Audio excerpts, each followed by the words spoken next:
إن الحمد لله نحمده ونستعينه ونستغفره ونعوذ بالله من شرور أنفسنا ومن سيئات أعمالنا من يهده الله فلا مضل له ومن يضلل فلا هادي له وأشهد أن لا إله إلا الله وحده لا شريك له وأشهد أن محمدا عبده ورسوله يا أيها الذين آمنوا اتقوا الله حق تقاته ولا تموتن إلا وأنتم مسلمون يا أيها الناس اتقوا ربكم الذي خلقكم من نفس واحدة وخلق منها زوجها وبث منهما رجالا كثيرا ونساء واتقوا الله الذي تساءلون به والأرحام إن الله كان عليكم رقيبا يا أيها الذين آمنوا اتقوا الله وقولوا قولا سديدا يصلح لكم أعمالكم ويغفر لكم ذنوبكم ومن يطع الله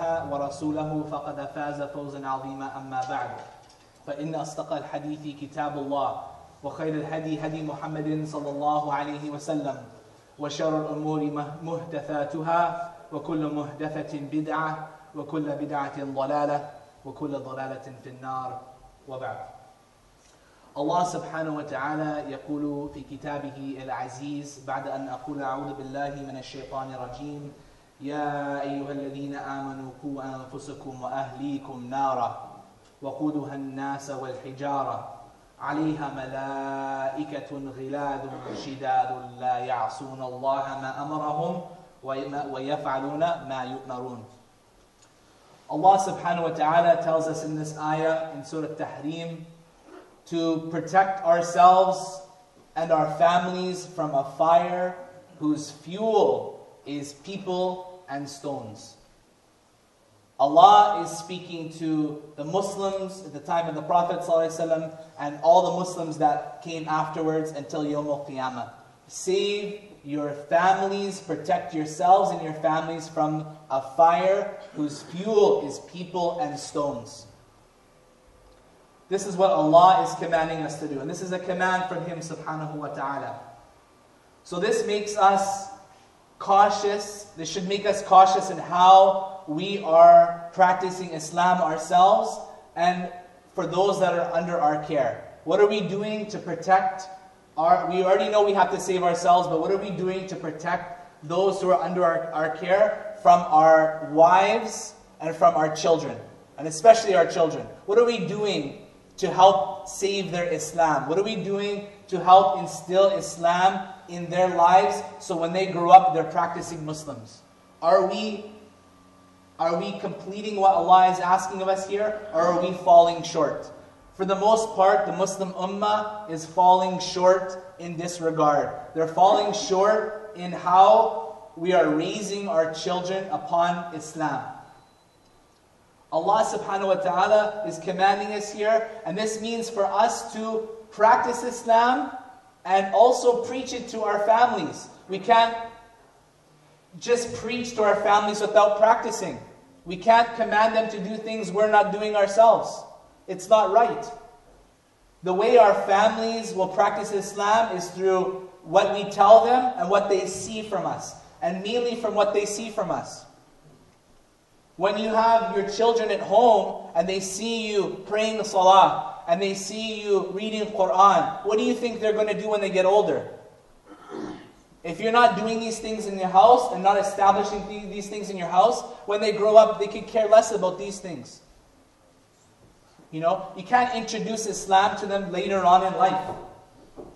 The Prophet ﷺ said, كُلُّكُمْ رَاعٍ وَكُلُّكُمْ مَسْئُولٌ عَنْ رَعِيَّتِهِ وَالرَّجُلُ رَاعٍ عَلَى أَهْلِ بَيْتِهِ.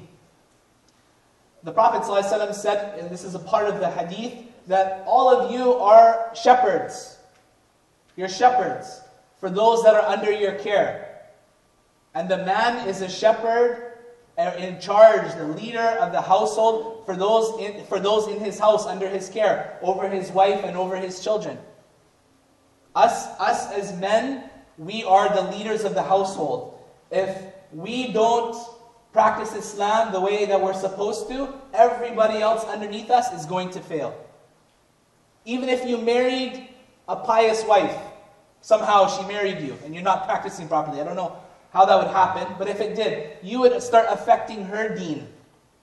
Because if you're not somebody who establishes prayer, you're not somebody who's living Islam, then that's going to affect those around you. We see that if a brother is practicing his deen, and he adopts friends that aren't practicing Islam properly, what happens to that brother that's practicing? He starts slowly losing his religion, slowly, bit by bit, and it goes down to the level of what his friends are at. So we as men are in charge of our households. If we don't guide our families, we are going to be held responsible by Allah subhanahu wa ta'ala. It is your children's right on you that you teach them Islam. If you do not give them an Islamic upbringing, it's a major sin. Major. You will be responsible for misguiding generations of your lineage. If you do not teach your children, they will grow up, they won't pray, they won't read the Quran, and then they will marry a woman just like that, and they will have kids just like that, and this will be passed down generations and generations. They will be getting the sayyat, the sins, and guess who else will be joining with them? You will. You will be taking a portion of those sins with you as well. You'll have a portion. Can you imagine generations and generations of sins you'll be getting after you die? Subhanallah. It's very frightening. We want hasanat to come to us after we die. Sadaqah jariyah, the ongoing charity. We want this. We don't want this sayyat coming after us. And just imagine every little sin that these people do, you have a portion in doing it because you didn't guide them to the straight path. If you put your children on a path to hellfire, you're going on this path as well. Put your kids on the path to Jannah. Put them on the path to Jannah, and you will, inshallah, together eventually reunite with them in Jannah in the hereafter. Your kids are just a loaner from Allah subhanahu wa ta'ala. You know, you have this being under your care, and Allah is testing you how you're going to deal with that human being that's under your care. Are you going to guide them to the straight path, or are you going to let them go off? And many of us are letting our kids go astray. And it's our fault. We're to blame. SubhanAllah. On the Day of Judgment, when we're all being held accountable for our sins, your child, if you didn't raise them properly according to Islam, your child on the Day of Judgment, if they lived a life of sin and away from the deen, they will despise you on the Day of Judgment for what you did to them. They'll hate you for what you did. You're giving them, nice things, nice clothes. You're buying them whatever they want, the new iPods, the new iPads, the PlayStation 3s. Oh, we don't have to, wake him up for Fajr, or we don't have to wake him, he's tired, just leave him, let him go. You think you're being a caring parent? You're actually helping them go down a path to destruction. There's no doubt we all love our children. But the true love is that love that you have when you guide your child to Islam. You don't care about just this life. You give priority to the life of the hereafter. That's a true parent that really, really loves and cares about their child. You don't fully care about your child if you're only giving them this world, because they will go astray. Look at your innocent little child that you have under your care right now, this pure child, and you're going to allow them to go down the line and go astray, then they'll end up having girlfriends, drinking alcohol, and doing many of these things our youth are falling into. And this is the sad reality. Many of our youth are going down this path. You don't say to yourself, not my child, not Aisha, no way. Not Muhammad, no way. He's not like that. Give it time. Allah forbid, may Allah protect us and our children. Ameen ya Rabbil Alameen. But this is the path we're putting them on. And it's not fair to them. So we have to look, I want to discuss a number of things. Raising children, especially raising children here, is a huge topic. There's no way that I can cover all of this in one Jumaah khutbah. But we can touch on a couple things, inshallah. Forgive me, I'm a little sick, inshallah. Okay, there's a couple things I want to touch on. where we're sending our children to school. This is one thing I want to touch on. Me personally, I was born here and I went to school here. So I can see what's going on. I'm very aware of the different realities that are going on in this society. So where are we sending our children? Most of us are putting our children, we have a number of options. We have a number of options.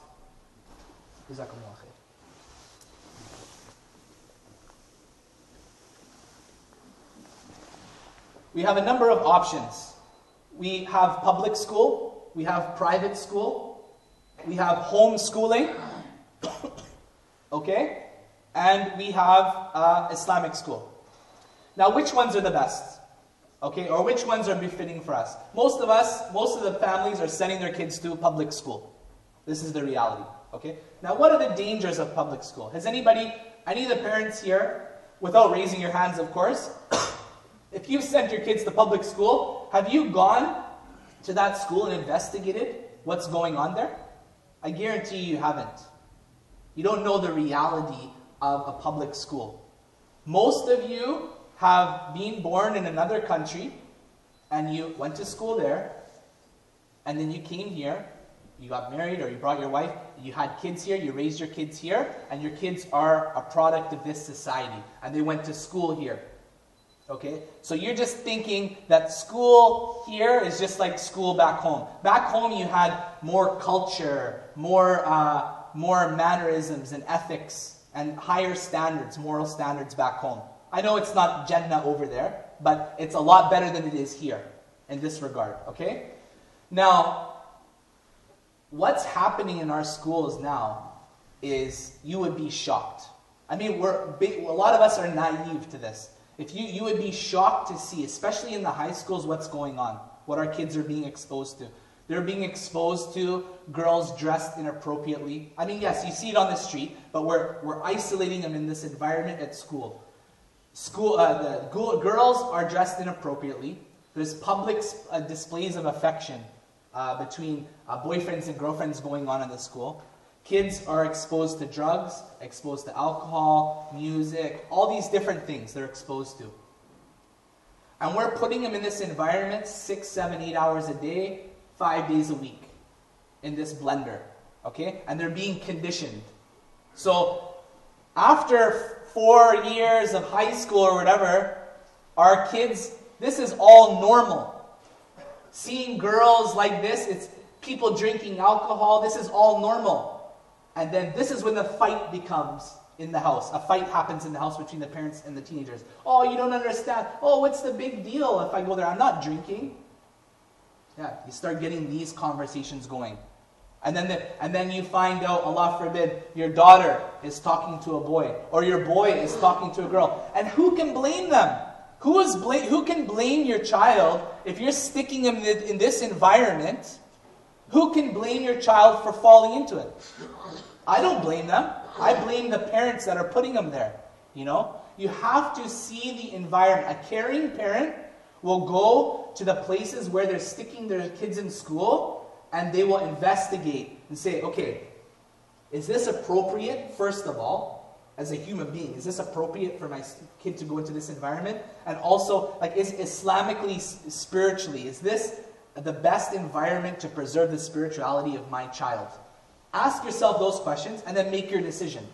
I guarantee you, if you go to a public school and you observe what's going on there, if you ask yourself these two questions, you're going to say, no, it's not going to happen.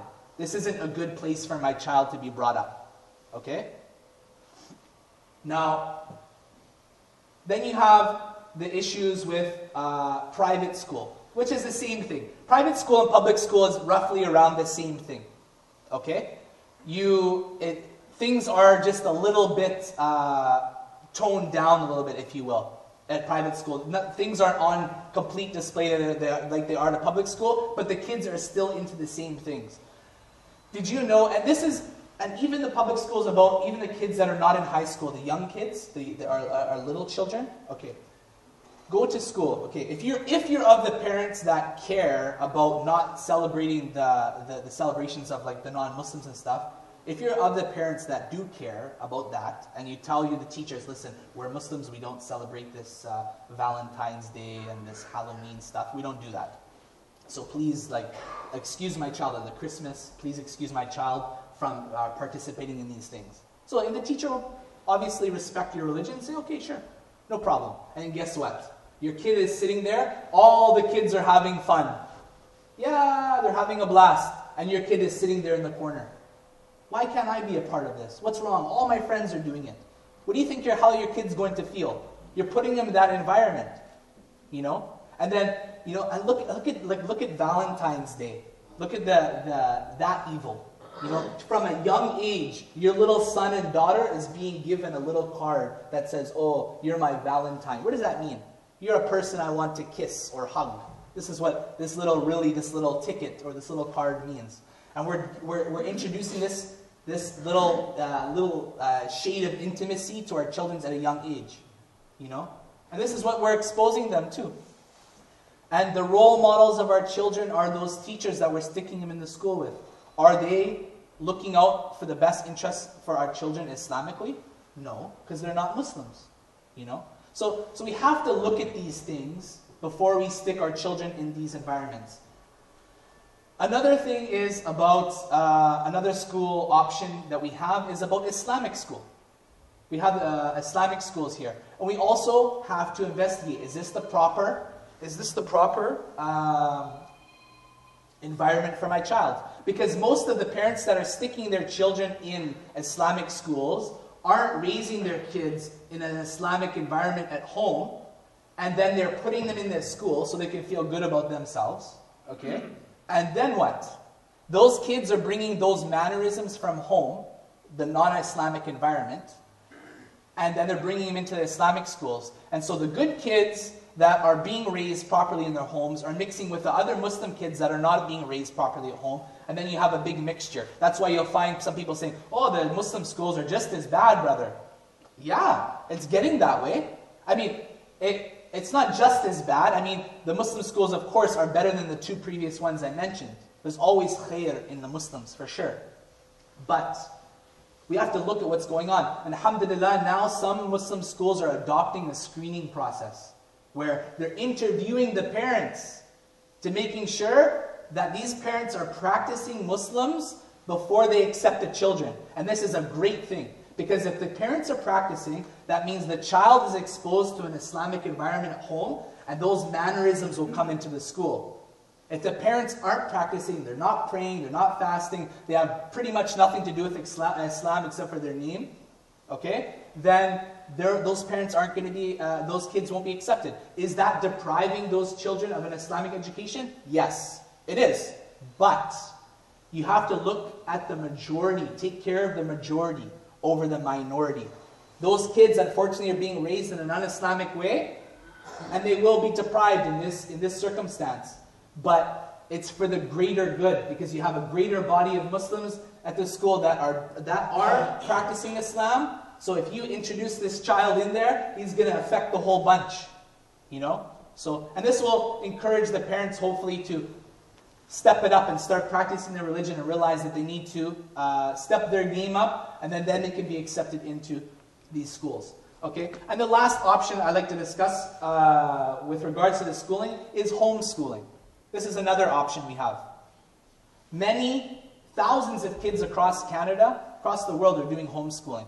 And I don't think we know that British Columbia actually has one of the best homeschooling programs across Canada. Muslims are doing it and non-Muslims are doing it. Okay? And it's completely free. Okay? So this environment of homeschooling gives our kids a safe Islamic environment. Yes, it causes us to adjust our schedules. Some of us have careers. Both parents are working. But you have to weigh your priorities. Is your career more important than your child's upbringing? Obviously not. Okay?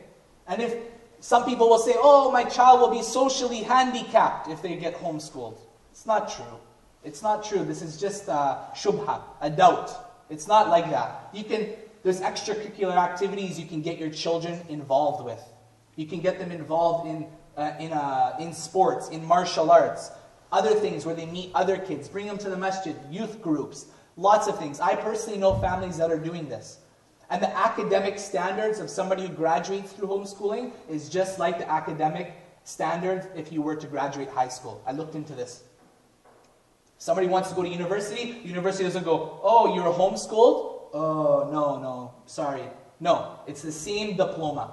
Homeschool and public school, it's the same diploma. Okay?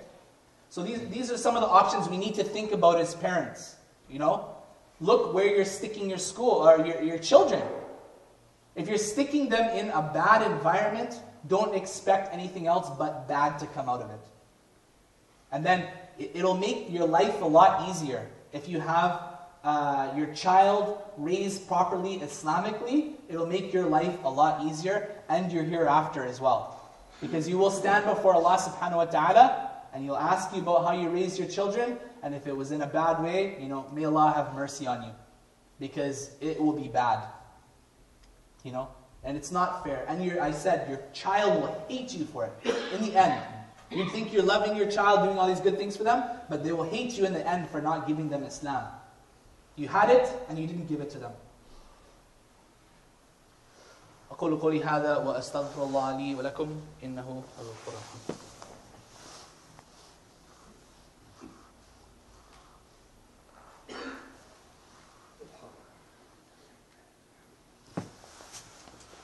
الحمد لله رب العالمين والعاقبة للمتقين ولا عدوان إلا على الظالمين أشهد أن لا إله إلا الله وحده لا شريك له وأشهد أن محمدا عبده ورسوله صلى الله عليه وسلم. The last couple points I want to make, inshallah tabarak wa ta'ala, is about our home.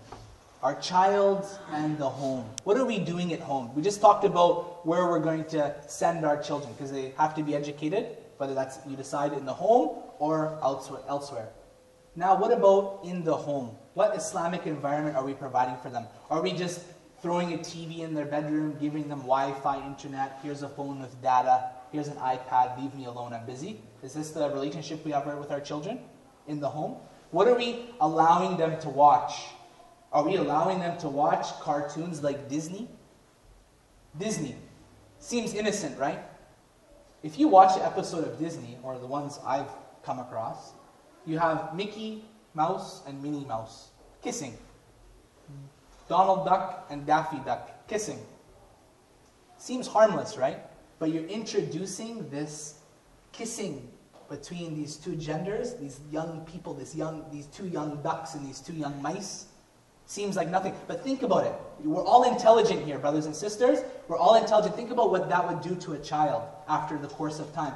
Two little cartoons kissing, okay? They get a little bit older, watching the TV programs. Two teenagers kissing, okay? Two adults kissing. Then where does it lead? It always leads to worse. Think about what we're doing. We're putting this in our children's minds. I said before, whatever your eyes see goes into your heart. Whatever your ears hear goes into your heart. And we're exposing our children to this, you know. And they're seeing this stuff. Another thing we have to be very careful of, you know, another evil that's going around with our children at schools is that a lot of them have these phones now with data on them. Other kids are showing them filth. Here, look at this. Do you see this picture before? And it's nudity, pornography. And our kids are being... If you have a teenager here, if any of you have a teenager, guaranteed, 99.9%, they've already seen pornography. Whether they looked themselves or somebody showed them. This is what's happening in our schools. Think about that disgusting thing that your pure little innocent child is being exposed to. You know, I mean, this is just insane. We can't allow this to happen. This attacks the fiber of the souls of our children. We cannot let it happen. You know, so be careful what you're giving your children to watch in the house. If you want to give them a computer, my suggestion to you is put a desktop computer in your kitchen or your living room with a monitor facing out so everybody can see it. Don't give your kid a laptop and Wi-Fi and then they're going upstairs in their room and they're doing whatever they want. Don't do that. Because shaitan is there whispering and they can get into stuff on the internet. Okay? Put it there so where you can see. If they must have a phone, little kids shouldn't be having phones anyways. But if they must have a phone, get them a phone that doesn't have data capability. Because kids are smart now. They'll find a Wi-Fi connection somewhere, right? Get them one that doesn't have data capability, where you can just call, okay? If they must have the phone. Think like this. Be smarter than your kids. Your kids are smart now. They're smarter than we were when we were their age, right? So we have to stay away from this social networking, Facebooks and Twitters and all that stuff. Once our kids get involved in this, pictures are being passed around and stuff like that. We don't want our kids to be a part of that. We want to instill the roots of Islam in them so deep that when they get older, they have the tools to keep on that path of Islam. If we give them a shaky Islam and we put them on the path, if we give them a shaky Islam, when they hit their teenage years, we've lost them. The critical age, brothers and sisters, there's a generation, 15 to 25 years old, we're losing our youth. They're gone. They're not in the masjid. Look around you guys right now. Who is between 15 and 25 here? Not very many. We're older brothers, or the really small kids are the ones coming to the masjid. 15 to 25, not coming. Why? They don't know why they're Muslim. They know that you have to pray, you have to fast, you have to do all these things, but why are you doing it? Why are you even a Muslim? You ask them, I'm Arab, or I'm Pakistani, my parents are Muslim, that's why. Or they say, I don't know. This is their response. If they don't even know why they're Muslim, why are they going to do all these things? Why are they going to come to the masjid? Why are they going to obey Allah? If they don't know why they're Muslim, then Islam just becomes a burden. And if they can get rid of this Islam, then they can just fulfill all their desires and act on any impulse. Women, drugs, alcohol, whatever they want to do. Because they don't know their Islam properly. Okay? So we have to see what we're doing with our children, brothers and sisters. And, alhamdulillah, if you send your children to Islamic schools, okay, this is a good thing. Maybe a weekend school or whatever. We have kids coming here, alhamdulillah. But kids, they talk a lot, right? And kids here at this school, may Allah reward the parents for having the initiative to bring their kids to school. This is such a great thing to this school, okay? But, you know what some of the kids tell us? I don't know who you are, but some of the kids tell us, we say, did you practice your prayer at home in your wudu and are you reading Quran? They say, well, my parents don't do it. Mushkila kabira. Big problem. You're teaching that, you bring your kid to an Islamic school and they're being taught Islam, and then you as the parent are negating and nullifying everything they learn. The teacher is teaching and then you're destroying when they get home. And you occupy them with stuff that doesn't benefit them. So this is the key thing here, brothers and sisters. May Allah subhanahu wa ta'ala, help us practice Islam ourselves and help us be real role models for our family members, our wives and our children.